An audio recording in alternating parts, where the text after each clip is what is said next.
The House of Representatives approved the Republican health care plan.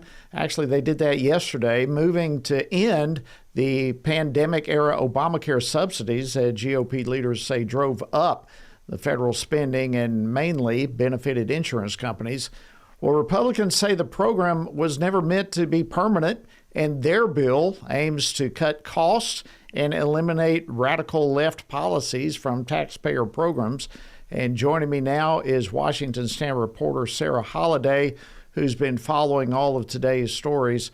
Sarah, let's start here. What's the development been and the reaction to this latest? Thank you, Jody. Republicans say the expanded Obamacare subsidy is a costly, short-term fix that pours taxpayer dollars into insurance companies without addressing why healthcare costs keep rising.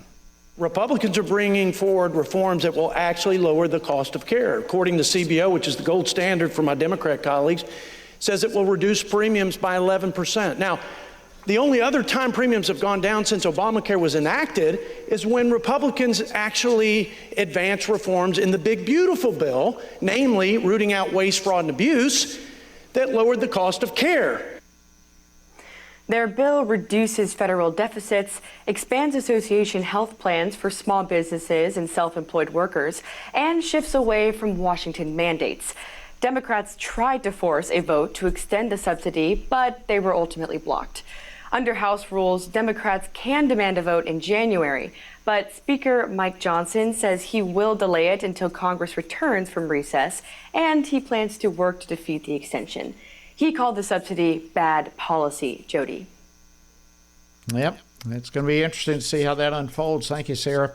Okay, also today, President Trump signed the executive order recommending the loosening of federal marijuana regulations. Frankly, it's a move that could reshape the entire cannabis industry and expand medical research. But Sarah, what exactly does this executive order do? Jody, President Trump's executive order directs the Attorney General to consider reclassifying marijuana from a Schedule I drug on par with heroin to Schedule III, which would come alongside medications like ketamine and testosterone. This is what he said about the rationale behind his decision.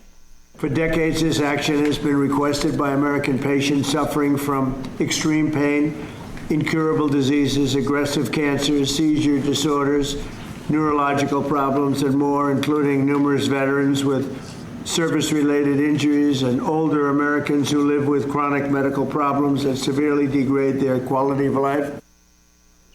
Jody, that change could ease criminal penalties, unlock federal research funding, and make it easier for banks and investors to operate in the sector. The primary goal, officials are saying, is to expand medical research and patient access while keeping marijuana federally controlled. The move has already boosted cannabis stocks and signals a significant federal shift after decades of strict regulations. However, some doctors and researchers warn about the effects of marijuana on the brain. They point to data from states like Colorado, where legalization has coincided with an uptick in emergency room visits, especially among the youth. Also, dozens of Republican senators and House members openly rebuked the president's marijuana rescheduling effort. The debate highlights the balance between patient access, medical research, and public safety concerns. Jody. Yes, a lot of concern about that, and we hope to talk further about it as the program unfolds. Thank you, Sarah. All right, also, President Trump delivered a rare evening address from the White House, and of course, this time of year surrounded by holiday decor.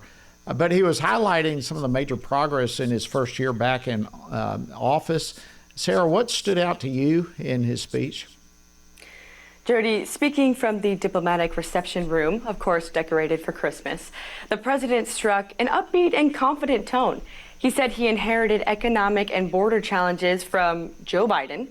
He said that he is already making progress, though. Here's what he said about Democrats' woke policies.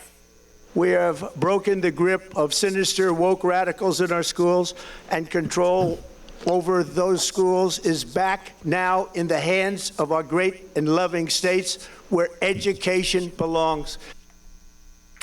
He also cited lower border crossings, easing prices on some goods, and announced a $1,776 warrior dividend for service members.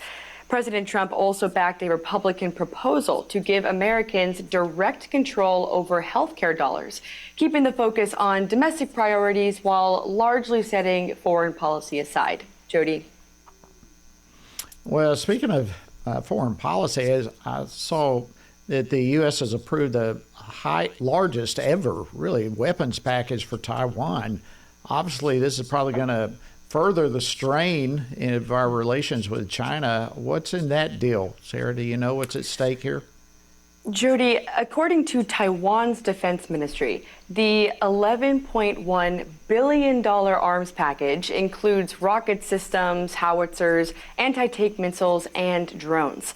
The Pentagon says the sale helps Taiwan maintain a credible defense as China steps up military pressure. Supporters also point to a sharp contrast between the two systems. Taiwan is a free, democratic society where Christians can worship openly, while Communist China, on the other hand, tightly controls religion and persecutes Christians. The deal still needs congressional approval, but it has strong bipartisan backing, despite objections from Beijing. Jody.